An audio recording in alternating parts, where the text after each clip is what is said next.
ultimate Pokemon theory. Go on then. Toby! Sun and Moon are the last Pokemon games. Yeah, Pokemon Sun and Moon being the last Pokemon games? Yeah, I'm not really buying that right now.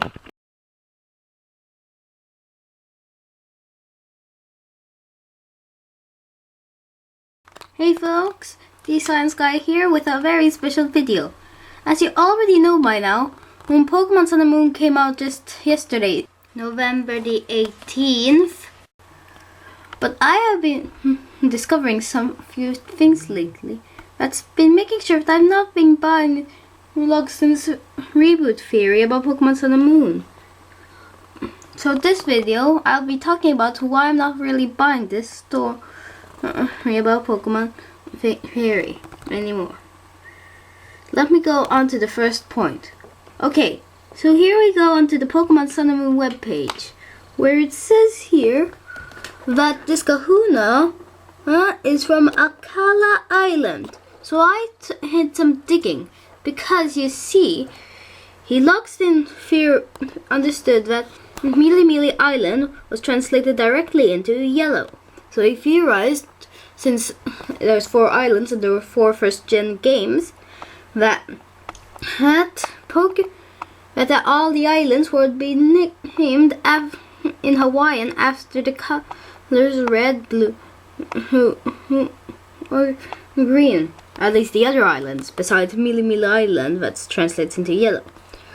But I did some digging in, and when I discovered Akala Island, where the Kahuna Oliva is, I discovered that Akala Island was directly translated from Hawaiian Akala to an English pills.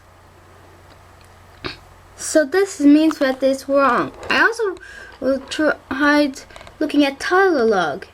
When I got that, Akala got translated into thought. So it's very odd then why it's why this is.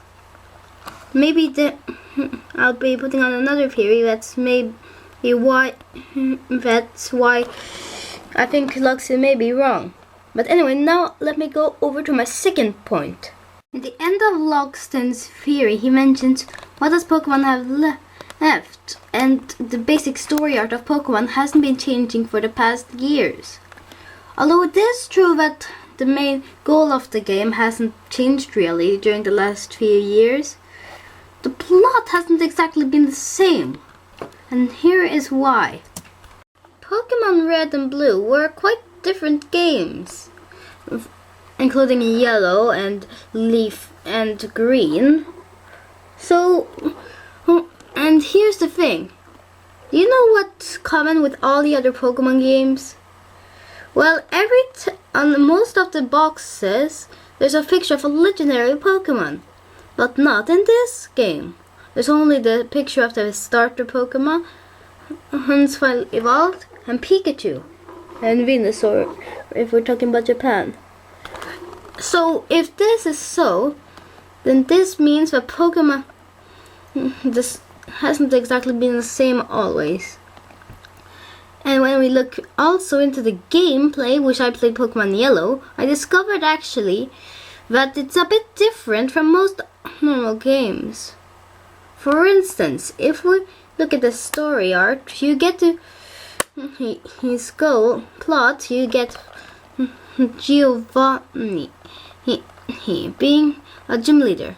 No other team leader has actually had it so in the Pokemon games.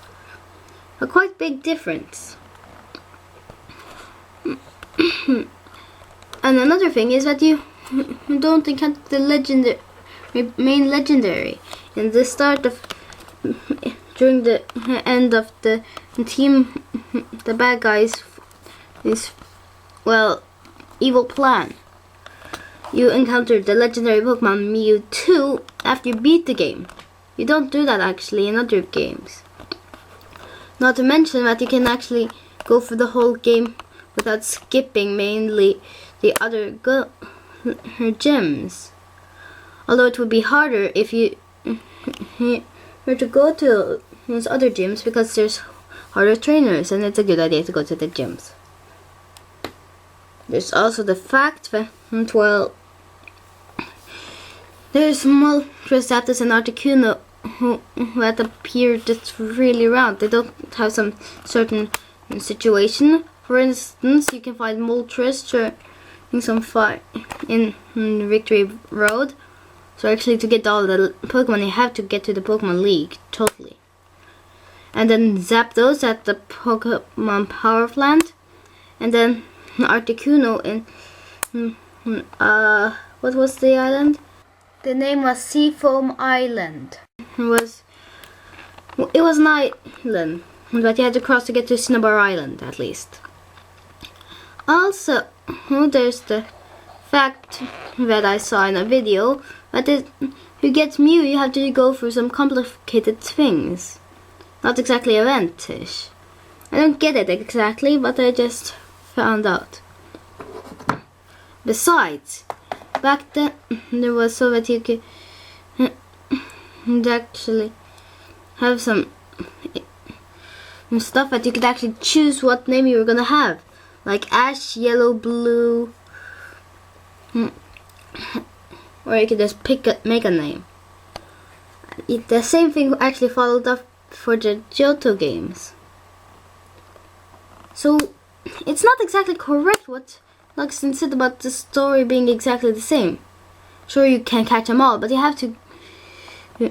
But it's still busy. Now I'm gonna go over to my third point. My father recently told me that you won't reboot a game because of money. The more money one company gets, the less chance it is for that series of games or TV shows to end. So, why would Lockstin actually think this? Sure, he finds lots of different hints, but maybe it's so that they just accidentally put it. They don't mean to do it. They just do it to make what they think will suit and other stuff. Not meaning to do it on purpose. What do you think, Totodile? He doesn't really talk. So, I don't think Lockstin's correct. Besides, there's one little thing. I don't want Pokemon to end so early before a reboot.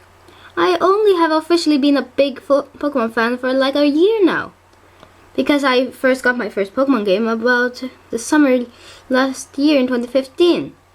So, even though I caught them all, I still have enjoyed the game. I don't want the Pokemon to end so early. I just got actually into it. Because Doctor Who hasn't brought up any new videos, I have lots of time to put Pokemon stuff. Anyway, I think the Lockstin's wrong. There's more reasons for it.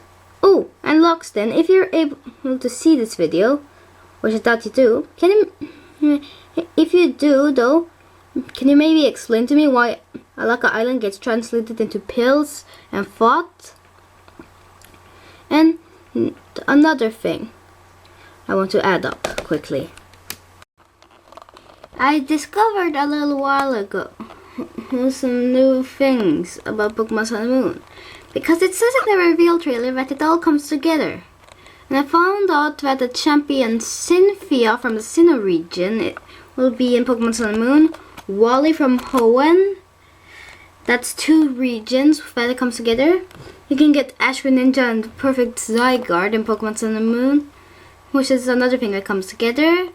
And then we got Hot Red and Blue for the first gen games. And we also have clouds that look like Ho-Oh and Lugia in the map of Alola. Not to mention that, well, actually there's not much else to mention because I don't know much about the Unova region putting together. But anyway, that's mostly my points of why it is. There's another thing I would like to mention though, before I end this video. Lockstin theorizes that Ash will travel to the Alola region through a portal in Anistar City in the Carlos region.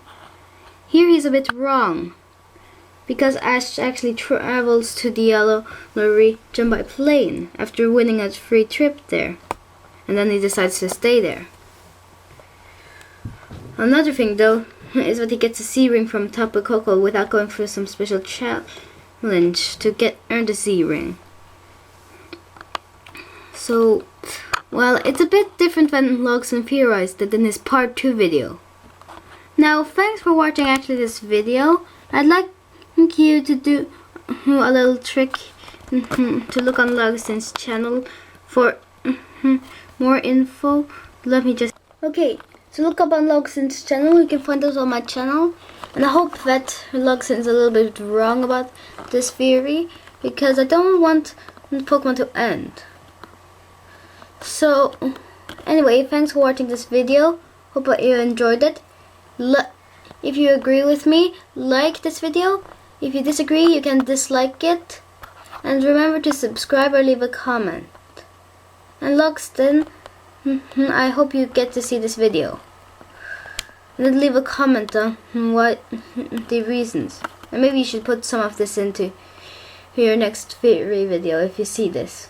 But anyway, thanks for watching this video, folks. And see you again in another video. So, goodbye.